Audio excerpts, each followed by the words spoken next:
Hello, this is Dr. Paul Cottrell, and I want to go over a video that's dealing with Mark Levin interviewing Sowell. I thought it was pronounced Sowell. Sowell, I think Levine pronounces it. But Thomas Sowell, and also a video it's interesting. It's from Good Kid Productions, which is a documentary, kind of indie documentary about Harvard and how they were pushing or trying to defame a prestigious Black scholar that was going against some of the things that Claudine Gay was promoting. So let's begin with the video with Mark Levin interviewing Thomas Sowell.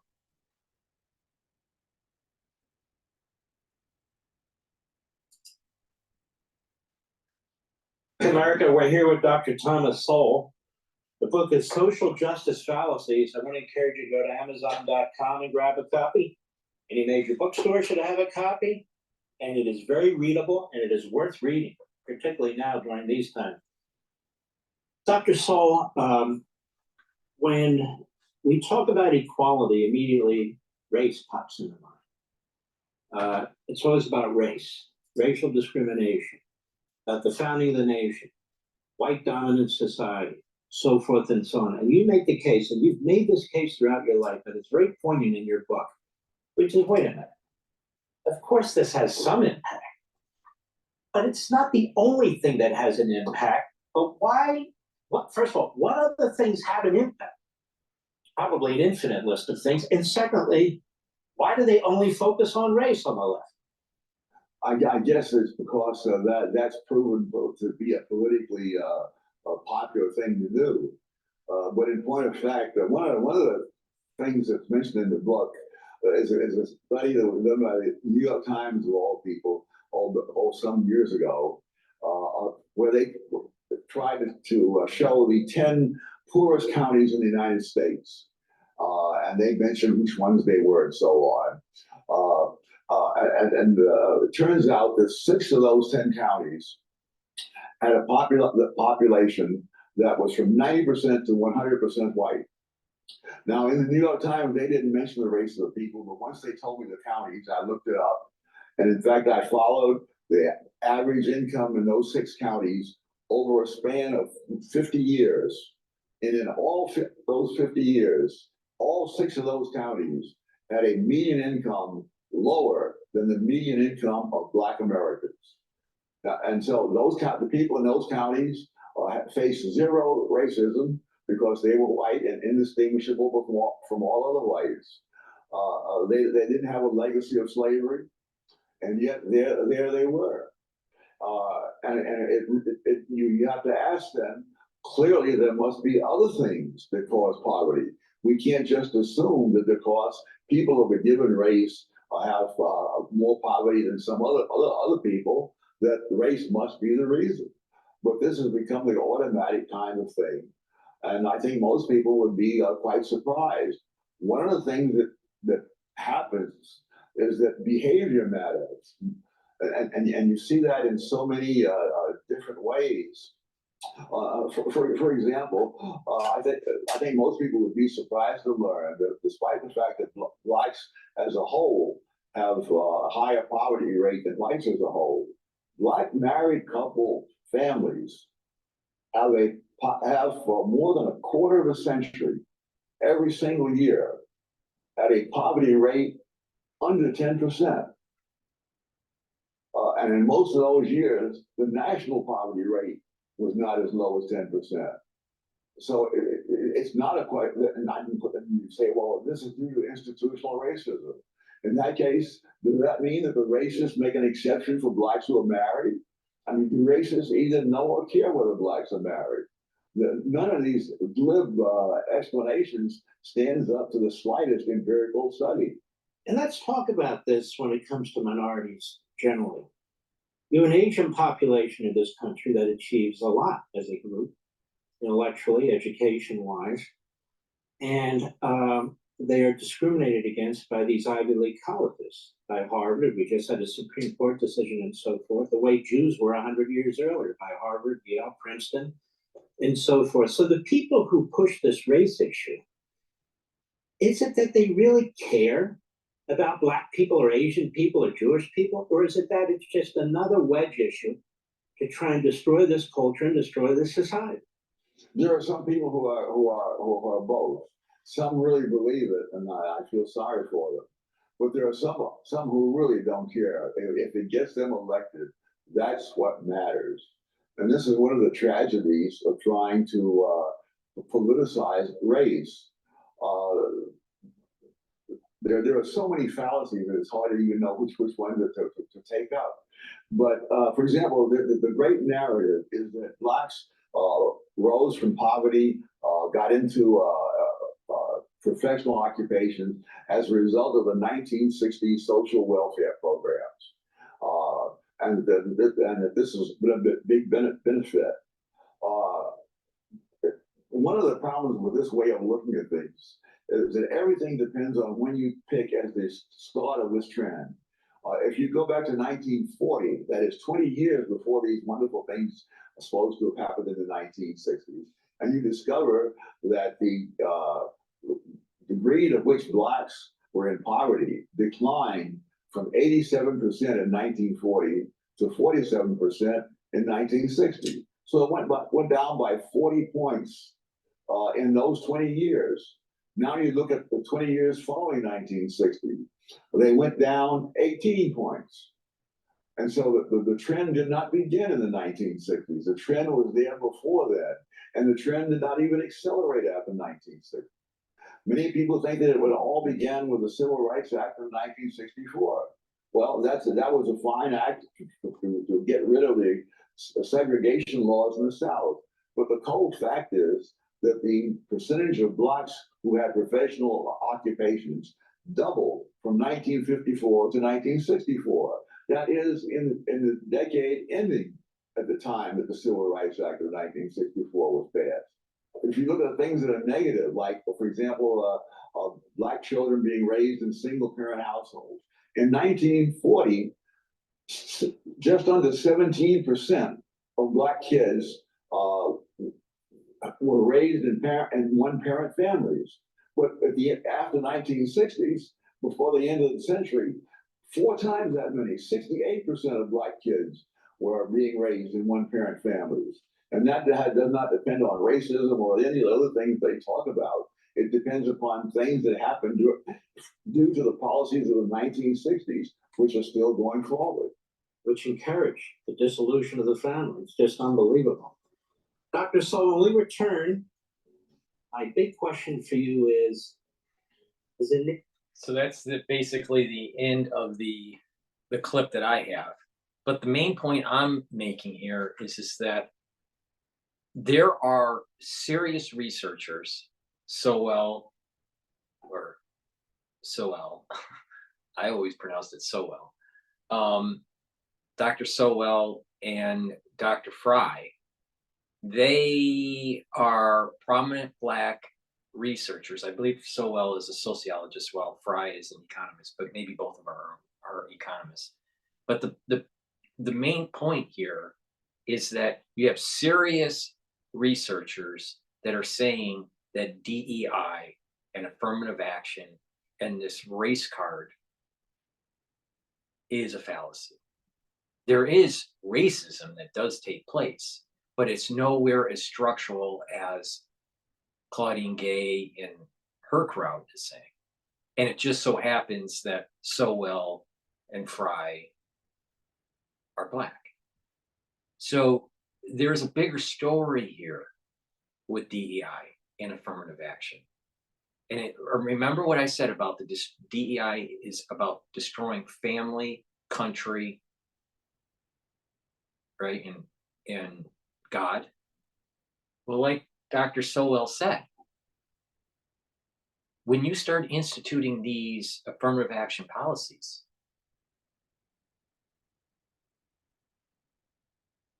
single parent households increased before, relative to before. So it's really this issue of when the child, what their probabilities are for success. Are they going down the right path of success? If they, you know, do they have the right support at the family at the family unit? Do they have the right moral foundation in terms of religion and morality? Do they have a strong sense of country and duty? These three elements that I'm talking about, family, God, and country, are really, really important to embedding a certain probability, an increased probability of later success. And if you are at the right place at the right time with the right skill sets, you will climb up the ladder independent of your skin. But when you start moving people and having them jump across the line, having them skip the steps, having them put into positions that they're not qualified for, it doesn't make the society better, and it actually creates more division because people see that there's a fallacy there. There's a problem with that kind of policy. So you got to get back to the root cause. It's a socioeconomic, it's not racial cause. And that's why I'm doing this video. Now I'm going to do the kid production, the Good Kid production, which is a documentary. And it's titled How Claudine Gay Canceled Harvard's Best Black Professor. It's a mini documentary. It's a very good documentary, and I will pause through it to give you my take on it. But Harvard went after an individual that was questioning the system. And when you question the system, you're rocking the boat and you're hurting people that created their empire, aka Claudine Gay. And you are disrupting a social governmental program of control, divide and control. Again, DEI, CRT is about weakening the family unit, about weakening God and weakening country. Now, before I start, please subscribe to all my channels. I have 6 channels. I'm heavily censored on YouTube when I talk about issues that are related to pathogens. Right? And so please subscribe to all my channels. I have 3 channels on YouTube, and I have Brighteon, Bitchute, and Rumble. I also have Patreon. Please subscribe to my Patreon account to help support my news coverage. Be a paid subscriber for my channel on Patreon. Please donate on my website, the-studio-reykjavik.com. Link is in the description of this video and all my videos. Click the website link, go to the homepage, and the very bottom you can donate through Stripe or PayPal, or you can donate through Buy Me a Coffee. That will help to support my news coverage. All the news that I cover, I give for free. I don't put anything behind a paywall. So you get news, all right? Please help support my work by subscribing, by sharing, and asking your network to follow me. Every time I publish on YouTube, on my big channel, I get individuals that are unsubscribed.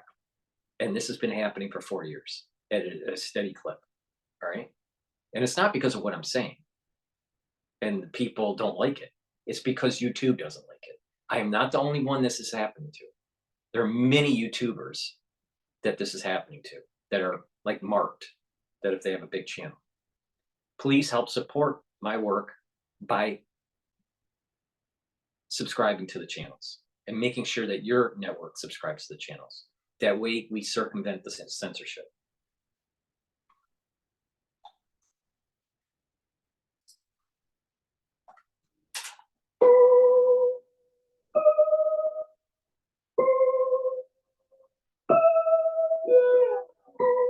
Welcome to Harvard, the platinum brand, the high temple of learning. A most unlikely man once made it through these gates. A man abandoned by his mom at birth, who watched his family disappear into the drug trade, and his best friends go to prison for armed robbery. This unwanted son escaped and through pure intellectual virtuosity pulled himself to here. That man is Roland Fryer, and once he got here, he did exactly what this place claims to do: inquire along the frontier of intellectual discovery. Roland asked maximally provocative questions about racism, schools, policing, and he made some discoveries. These discoveries were treasonous, exploding the political pieties that saturate this place, and Harvard destroyed him for it.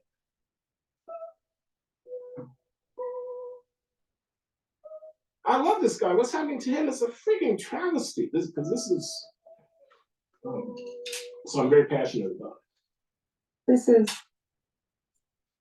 This is the most cold-blooded murder I've ever seen. Do you want to know what happened behind these cathedral walls? Do you want to know what happened to Roland Fryer?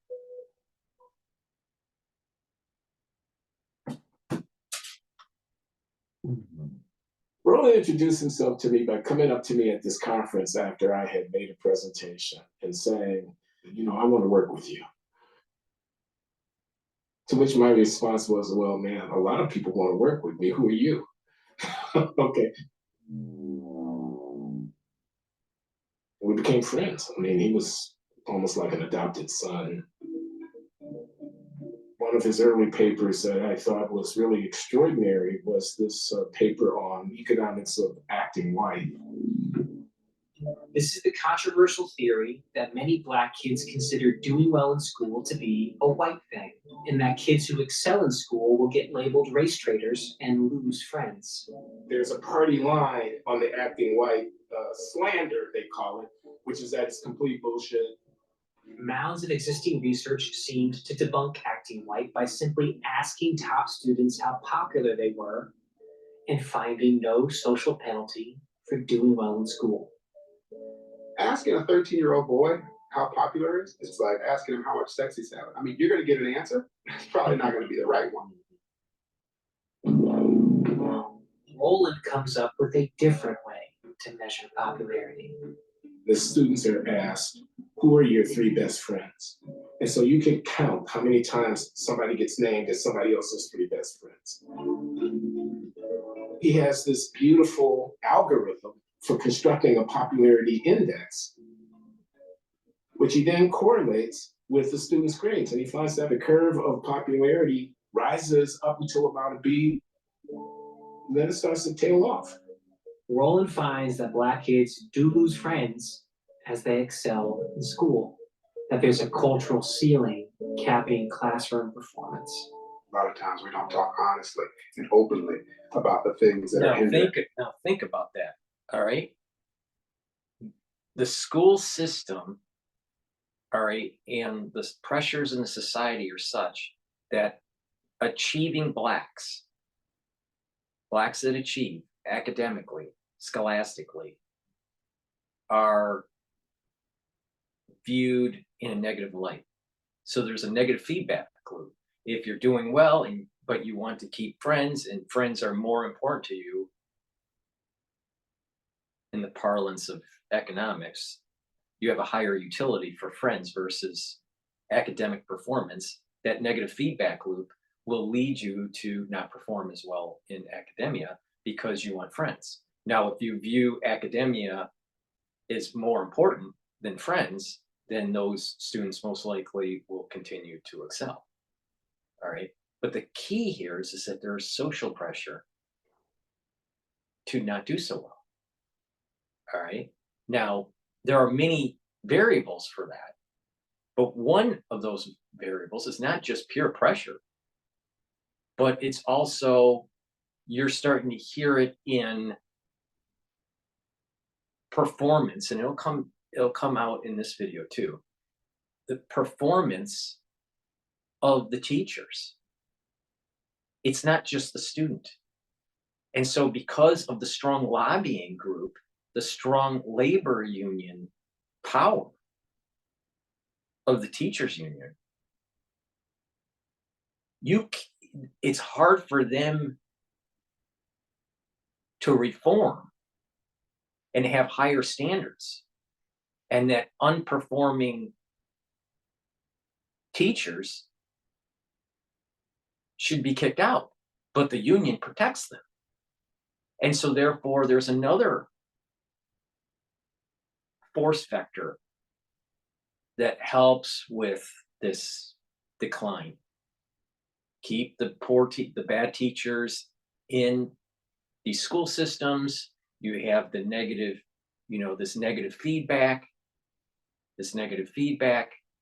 with students, and then with the peers, and you have a society where that group of people aren't doing as well relative to other peers.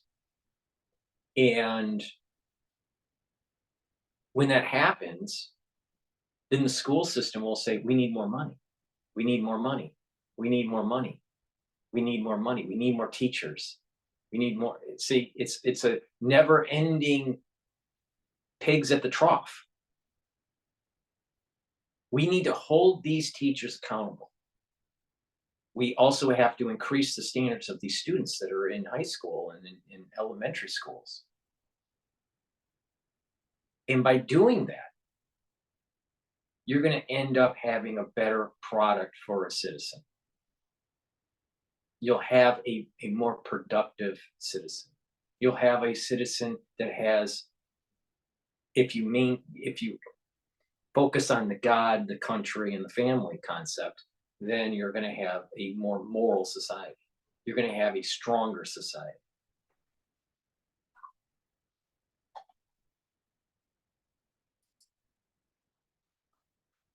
Blacks in America. And that's what I'm all about, frankly. These things can be studied scientifically, and we have to do so to make progress. Roland is originally from Daytona Beach, Florida. Right after he's born, his mother flees the state. He won't meet her until he's 20. He's raised by his dad, a gambling addicted alcoholic. Roland learns to drive stick shift, picking him up from jail. In high school, Roland falls into small-time crime, stealing clothes from department stores and selling off the loot from his bedroom. A .357 Magnum sitting on his lap. He's recruited to college on an athletic scholarship and happens to drop in on an economics class. He's instantly mesmerized by the data sets and clean equations.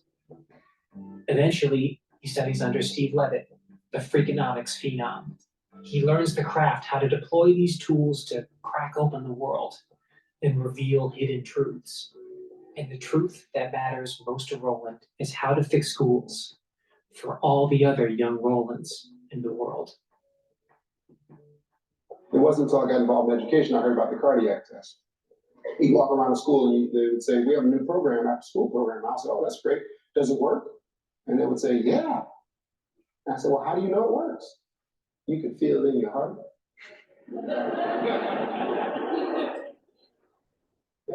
Now he's an economist, but he's applying principles that are in MBA, in business school. And that is, set a goal and you monitor to see how you're performing relative to the goal. And here's the problem with education, is that there's not enough accountability. There's not enough monitoring to see if programs are working. And so they keep on throwing money and more money and more money. I think that Dr. Fryer is right on the money. He's correct in his ideas to how to fix the inner cities in terms of education. It's not a black and white issue. It's about giving children a chance at the very beginning to become the best that they can be.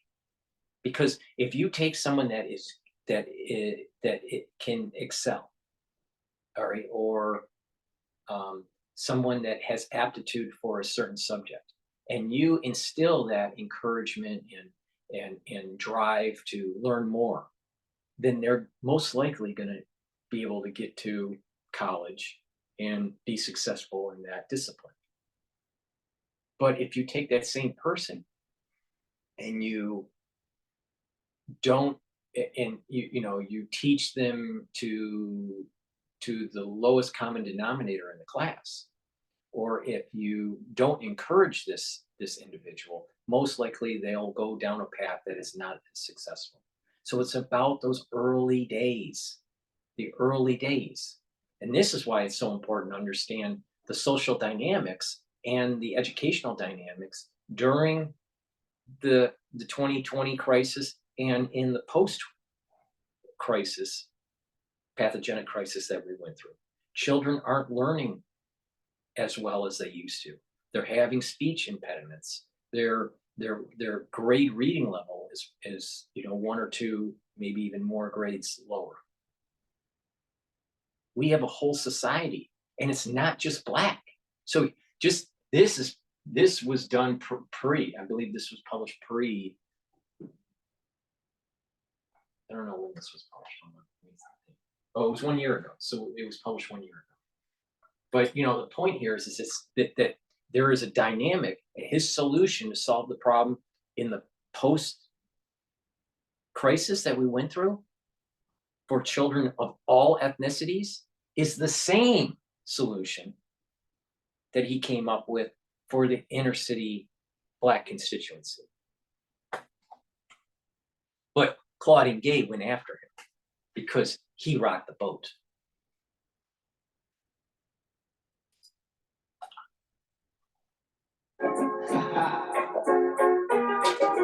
Dale. Roland's work brings him here to the Harlem Children's Zone. It's a revolution, taking in poor black kids and within 3 years getting them to catch up to and even exceed their white peers at richer schools. We really got to think about this gap here because there's like a white-black gap going on. I'm not sure why you guys didn't actually achieve. He starts piecing together a 5-part formula for the zone's success, and he finds that a central piece is aggressive human capital management. Economists speak for the practice of firing tons of teachers. Mm-hmm. You ask the teachers, what do you think you need to educate these kids? And we got answers like, well, all we need is smarter kids. I said, all you need is a new job. The zone's formula. This is the reason why there's such a pushback, because the teachers' union is so strong that they don't want to hear that they're failing the students. And so they'll promote the CRT and the DEI stuff, the teachers, because they want to shift blame onto the students. And where the blame really is, it's on the teachers and on this destruction of the family unit, the loss of God and country. Once you strengthen those, you're going to have a very prosperous society for all its citizens that want to be prosperous. And I think that most children, if you give them encouragement at the very early stages, they will want to be that. But it's the teachers. And then you bring in the whole wokeism and the transgender and the drag queens and all this stuff, and it confuses the kids and it causes disruption in their learning. And they want to create the division. They want to promote the CRT and they want to promote this DEI. They want to destroy the family. They want to destroy God and country. But his solution is right. And it's business. This is part of the reason why people are trying to get their kids into good boarding schools, right? And private schools, because they know the inner city sucks. The inner city schools, the public schools suck because they're run by an agenda. Now, unfortunately, some of these private schools have been infiltrated by this whole DEI stuff too. But the standards are still very high there. They are telling the students you have to perform. And when you set high standards for kids, they usually will do okay. Now, there may be some that falter and that may need extra attention, but you can pick them up if you catch it early. Is simply operationalized common sense. Revolutionizing schools won't require a revolution. They needed extra time. If you're behind, you either got to spend more time or ask the white kids to please take Thursday and Friday off. Small tutoring groups, they used data to drive instruction. They had high expectations. They took no excuses for failure. The highlight of Roland's youth were summers spent with his grandmother, a Florida grade school teacher. And she notices what he notices about this formula. I talk to my grandmother about every other day. She lives in Daytona Beach, Florida, very close to here. And I told her the 5 things. And we're family now. I'll just tell you what she told me. She said, baby, they pay you for that shit.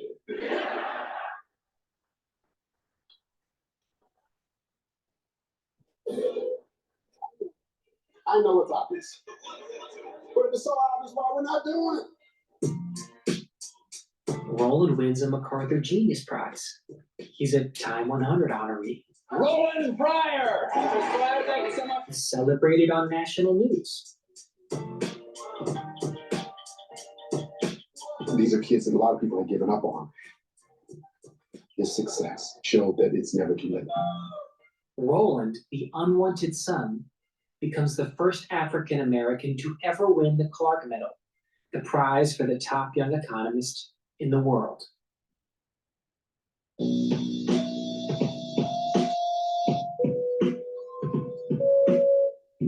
And Roland arrives at this mythic place. Now, here's the thing that's sad that will probably never happen for him, but he was on the path, with more research to be published and, more books to be written and all this stuff. But he was on the path to get a Nobel Prize. All right. He was on that track. He was a little too young for it, but he was on that track to be of that caliber. And Claudine Gay destroyed that. So when she keeps on whining that there's all these people that are going after her, the reality of the situation is that she is part of a group that's trying to destroy our country.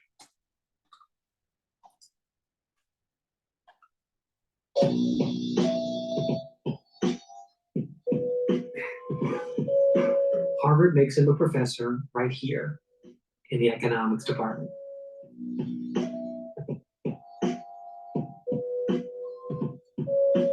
He was not a domesticated Negro. Okay? He walked around with his head held high, and he didn't tolerate fools gladly. One day in 2012, Roland found such a fool at a forum hosted by Harvard. And the day's fool was David Simon, the creator of The Wire. Simon traffics in a condescending nihilism, a skepticism that Roland's school reform work could ever make a difference. You can have the best school system in the world. They're not going to believe that it matters. You can't knock down that terrorizing fear that you just don't matter, that your self-worth. It's horrifying. How would we know? We've never tried. He didn't make the white people feel comfortable in their soft racism, their soft liberal racism. How would we know? He didn't dance for them. I've been in 5th grade classrooms in which they're still learning the clock and how to tell time in 5th grade. I told the principal if they can't tell time at this point, they'll have no place to be on time for. Roland does quantitative social science. He doesn't dance. What I do know is that if you look at kids in 2005 who lost the lottery of going to the Harlem Children's Zone, the ones who lost the lottery are 6 times more likely to be pregnant in their teens. 10 of them are dead or in prison. But if you're in that school, you're not. And when he found some nonsense, he called it nonsense. Let's get past the bullshit because we can actually get this stuff done. It's not what to do. The question is, do we have the courage to do it? Roland's work represents a mortal threat to some of the most powerful Black people at Harvard. Consider Claudine Gay, the daughter of an engineer who went from Exeter directly to Stanford, then to Harvard. She's a silky smooth corporate operator. Her signature accomplishment is a Harvard-wide inequality initiative. The world is awake to inequality and systemic racism and anti-Black racism in particular. I remember seeing this initiative while I was doing my master's at Harvard University, so I'm familiar with this. Never before. It's a standard array of task forces, symposiums, buzzwords promising equity and inclusion. A way of bringing this all together into an agenda that feels complementary and synergistic. A way to bring us all together into an agenda that feels complementary and synergistic. Bring us into an agenda. It's right there. It's right there in what she just said.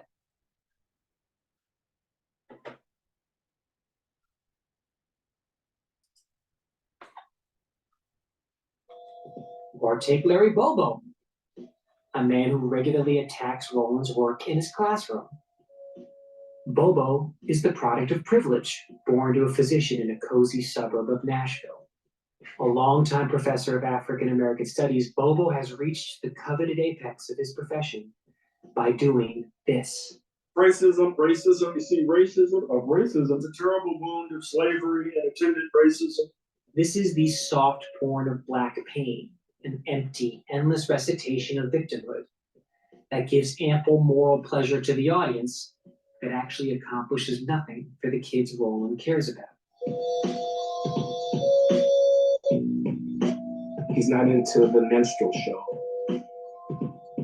He's more likely to tell you something like, you don't know a damn thing about what Black people's problems are. And he's more likely to say that not only to you if you're white, but if you're one of these bow tie wearing domesticated Negroes who's never seen the inside of a housing project, he might tell you a little bit of something about that.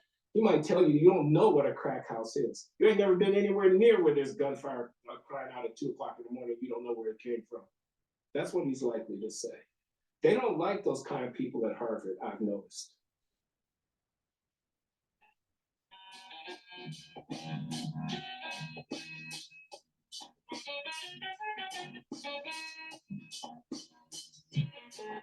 And then Roland asked the question at the molten hot center of American politics: are racist police murdering Black people?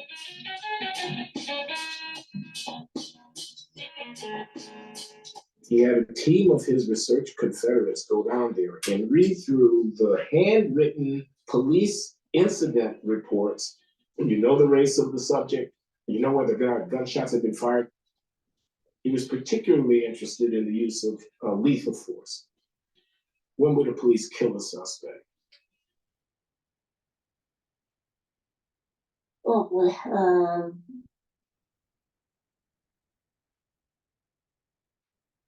I remember Roland walking in and saying, "What do the numbers look like?"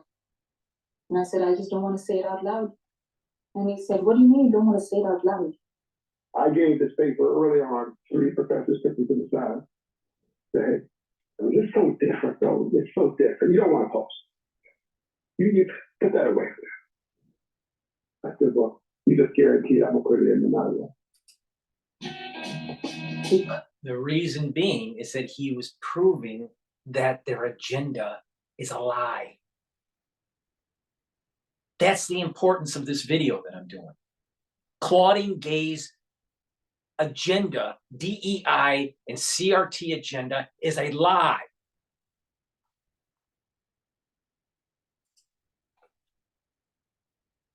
Find bias in lethal use of force. In fact, he found that it was less likely that force would be used against the suspect when the suspect was Black. The resulting media firestorm prompts credible death threats, and Roland is temporarily assigned around-the-clock police protection. I think the truth helps us, right? False narratives do not. I find it frustrating. I find it insulting that people would change the truth because they think they're trying to help us. They're just trying to help themselves. The truth is enough. Just like Sharpton, Al Sharpton, and people like him, Jesse Jackson. There are a group of people that are promoting this whitey is bad, males are bad, Jews are bad mentality. And it's coming right out of this CRT crap.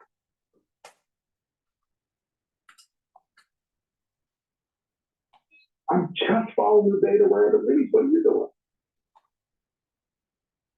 They're just trying to help themselves. The truth is enough. I'm just following the data wherever it leads. What are you doing?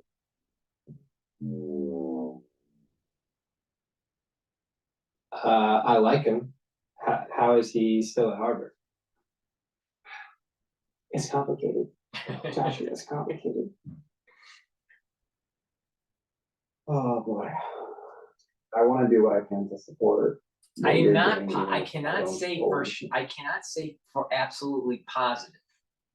All right, but the room looks like it's being filmed at the Boston Harbor Club, but it could be on campus in one of the buildings that I haven't been in. Is very similar, but it looks so much like what you would see at the Boston Club, Harbor Club. So I could be wrong on the location, but it looks like it. Now, someone that, might have been a Harvard student, may have been in one of these buildings that, and they may recognize maybe the carpet, but it sure looks like the Boston Club, the Harvard Boston Club. What the right thing to do is. When I first knew something was up, I think I and most people definitely thought it would blow over though.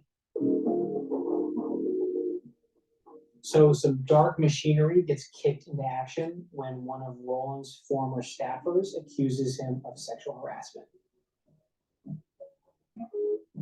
She was Roland Fryer's personal assistant, keeping a schedule and things like that.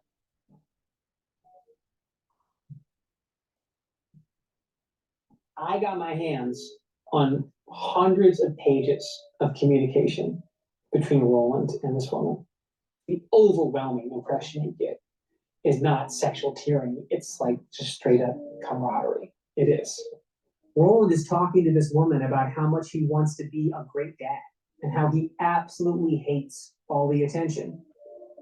Like occasionally mildly sexual. I mean, he jokes that if he were single, he'd need a better bed. It's reciprocal. She tells him about the 3 unsolicited phone numbers she got on a recent work trip.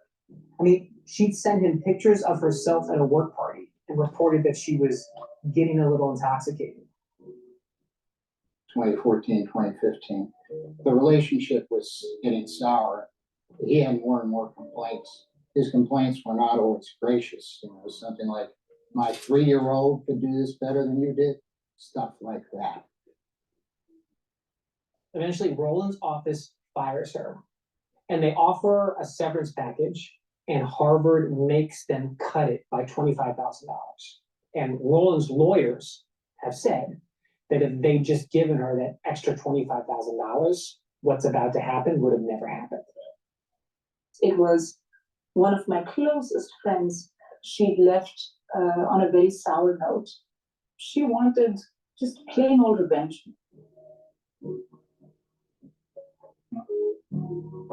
She goes and she logs 38 specific claims of sexual harassment. Instantly, investigators shave off 6 of those, and then after the investigation, they shave off another 26. All but 6 of them were rejected. Many of those on the ground that they were not only false, but they were deliberately false fabrications. In other words, they were lies. One of my closest friends deciding to spin complete lies. Was there anything true from the accusations she lodged? Yeah, I'm saying Like what? there were. You have to understand the nature of this laboratory that Roland was running. So this is the Ed Lab. It's right next to Harvard's campus. The walls are covered with his prized clientele. Like, this spot was exceptionally informal. He would wear custom-made sports jerseys. He'd play NBA jams and talk about research ideas. The informality has an intellectual purpose to ensure that he and everybody he works with are constantly willing to like hit and test these boundaries that are imposed upon you at Harvard. As part of that effort to cultivate a culture of norm breaking, he regularly played the most controversial Black stand-up comedians. I mean, these are the master craftsmen of provocation. White guys are so afraid to be a racist. I'm telling you.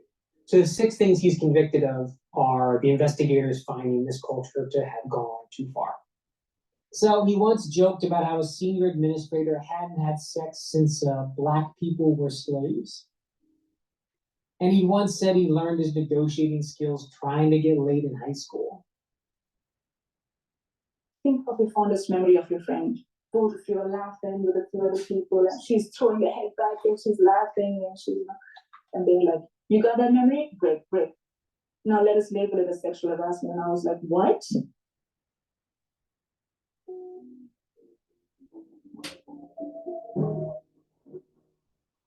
The Harvard bureaucracy was looking around for somebody else to make a complaint. Complainant 2, true story, it began and ended in 2008. She's another ex-personal assistant, and she presents BlackBerry messages in which he is clearly flirtatious, like half joking that he's going to move to southern France and asking if she wants to come, or texting her from a fundraiser that if she were with him, he'd bite her. He was very flirtatious with her, probably more than he should have been. He was a subordinate, so that was a bad decision. One thing Harvard investigator found was that Roland Fryer never sexually propositioned or made sexual advances on a single woman in his office, not once. So that's it? Josh, that is it. Harvard's own investigators determined that Roland's punishment should be some training, some workplace sensitivity training. I feel like you're about to tell me something a little bit more. He didn't just get training. They passed their recommendation to a small committee of high-ranking administrators. I was only able to figure out the identity of 2 members of that committee, okay? One of them is Claudine Gay. The other one is Larry Bobo. Yeah. Like champagne, silver spoon, liberals. Right. People whose careers and reputations were directly threatened by Roland's work. Those are the people that get to determine Roland's punishment. What happens next?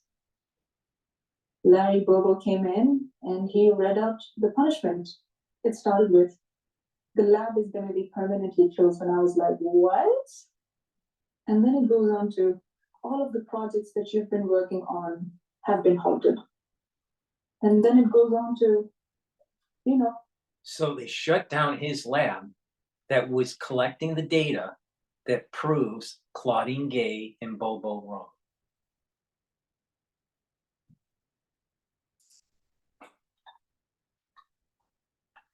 Roland's been suspended for 2 years, and I was like, this is the most cold-blooded murder I've ever seen. Why not just fire the guy? Not allowed to. Right, tenure. Tenure, one of those quirky features of the academic job market, which means that he is guaranteed a job for life. So I found out Claudine Gay asked the president of the school to revoke Roland's tenure. President declines because that's not happened even once in the last 100 years. But this punishment is career death. You're just trying to say he's canceled. And destroyed his Yeah, chances this is of getting a industrial Nobel Prize. cancellation. Right. Do you worry about that also, though? Like even appearing in this?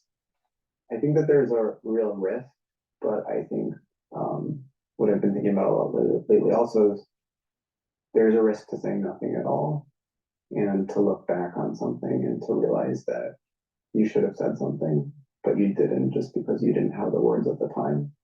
And maybe you have the words now, but the words aren't useful now. Like, how could you be doing such important work, dedicating so much time and energy to helping people, and have this be the end result? I think that was really disheartening.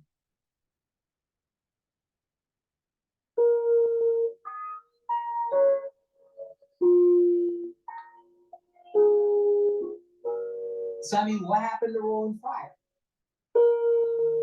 We know that it was not manslaughter, like it was murder. Like it was intentional. And it was perpetrated by people who did not take kindly to his rigorous slaughter of their precious ideological codes. People who got gifted some superior weaponry and used it to snuff him out. It's ridiculous that... Now, I'm sure that you won't hear anything like this on YouTube, but how's that any different than what the Democratic Party and the FBI and the CIA did to Trump? He was challenging their dogma of this socialized government, this increased national security state that wasn't accountable to anybody, the erosion of our constitutional freedoms, and they wanted to destroy someone that questioned their authority. They wanted to destroy Trump because he questioned their authority, that he was rocking the boat. Dr. Fryer, he was rocking the boat and proving CRT and DEI, those constructs have serious flaws, theoretical flaws, and that his data suggest that structural racism isn't as prevalent as they're saying. Racism does exist, but it is not the controlling variables for these children to have a very successful and productive life. And by not listening to Dr. Fryer, more children and their futures will be destroyed. And the beauty of this is what he is saying not only helps Black children, but it helps all children. He is the embodiment of exactly what MLK, Martin Luther King, was saying, trying to help all people, no matter what their color is.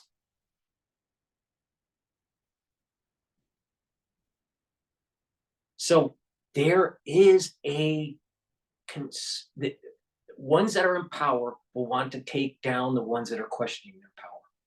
Trump is on the verge of being taken down by the establishment, by the swamp, by the deep state. And deep academia took down Sowell and Fryer.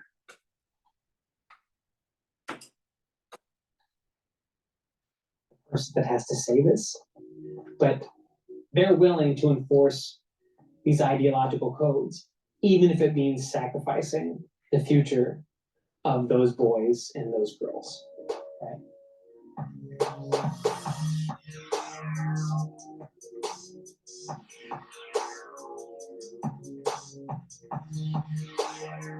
When I first got to Harvard, people would say to me, "Hey man, how does it feel to beat the odds?" And that would really piss me off, because it's not about beating the odds. It's about changing the odds.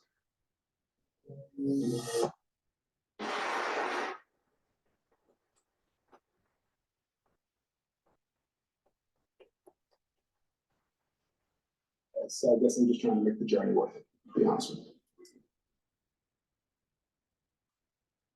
So that is the that's the documentary by Good Kid Productions.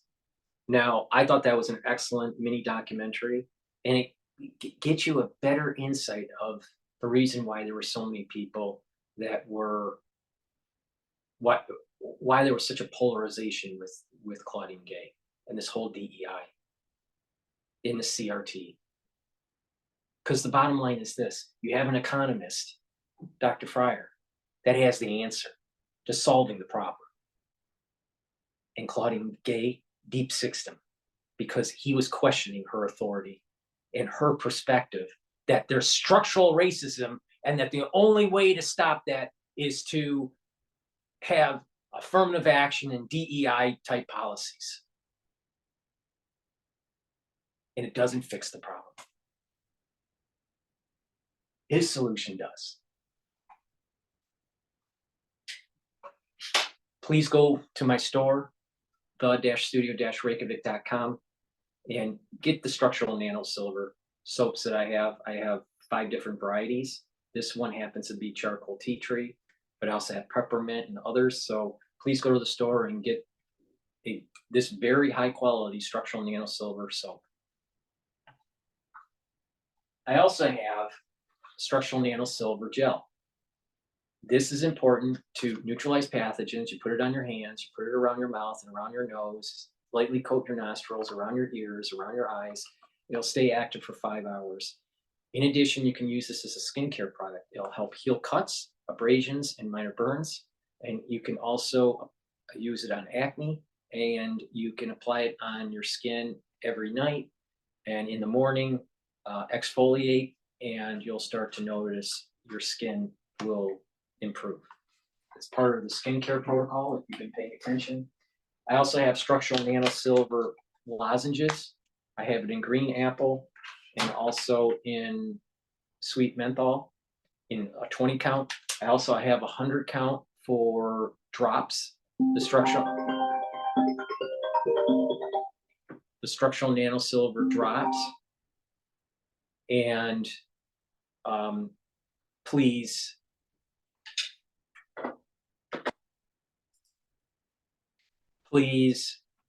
go to the store and get the blueberry and the honey and lemon drops.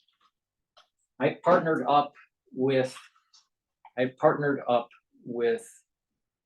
Gail and Rainbow Herbals, and we created these bars. She made them. She, basically formulated them. But we partnered up and we brought this to the market. These deodorant bars. We have 2 different scents. One is citrus, and the other one is in peppermint tea tree. These are made from Himalayan essential oils, extremely high quality. So not only is this a deodorant bar, it'll help to detoxify your body. So use this every day as a deodorant, but the added benefit is it'll help to detoxify your body. It does not have any aluminum in it. It's all natural. Go to the store, the-studio-reykjavik.com, and get a couple bars of this deodorant. Very, very high quality. It's for males and females. Go to my store and also get lignans. It's a powder. You take it every day. It helps with your immune systems for males and females. It'll also help for hormonal balance. Magnesium and zinc, very important to take every day. Take 1 capsule a day. And if you're feeling sick, take two, maybe one in the morning and the one in the evening. But the point here is that you need to take this to help boost up your immune system. By boosting up your immune system, you're going to be able to fight pathogens, your body's going to heal better, and you're going to slow down the aging process. And, oh, by the way, a good immune system, a properly functioning immune system will help to fight cancer. So those are some of the products that I have on my store. I also have C60, which is a strong antioxidant. I also have turmeric, which is used to bring down inflammation. I have ashwagandha to control your blood glucose levels and bring down inflammation. And Max 35, which is a structural nanosilver liquid. You take a teaspoon of it a day, you swish it in your mouth, you gargle it, you swallow it. What happens is it's neutralizing the pathogens, and that's part of the anti-aging protocol. I also have a structural nanosilver toothpaste. It does not have any fluoride in it. It'll help to whiten your teeth, freshen your breath, reduce gingivitis, reduce the gum inflammation, and help with cardiovascular disease. They'll reduce the cardiovascular disease. And by having good oral hygiene, you're going to reduce valvular disease. This is very important.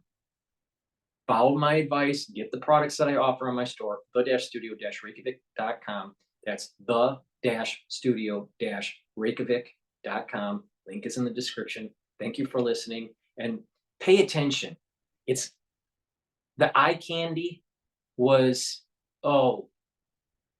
get the elite presidents that were female out. That's the eye candy. The real issue was DEI and CRT is destroying the country. And they destroyed someone's career because he was proving them wrong with data. Thank you for listening and have a nice day.